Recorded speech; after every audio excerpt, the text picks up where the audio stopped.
A group of stars gathered for one evening to perform Hamilton's Cats at the Multibon Theater in Hollywood.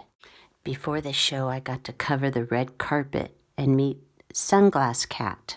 Broadway star Eric Anthony played Hamilton, the director, and Mindy Sterling played Kitty, the assistant director. Emily Deschanel from the television show Bones performed, Nicole Sullivan from Blackish, and Tyler Hilton, who played Mr. Smooth. I Am Mosho played Cat Guy, rapping Don't Declaw Your Cats. Cat lovers Fig and Newton were at the show performing. American Housewife star Nikki Hahn, as were the Solid Gold Dancers, a talented group of performers, a comedy troupe.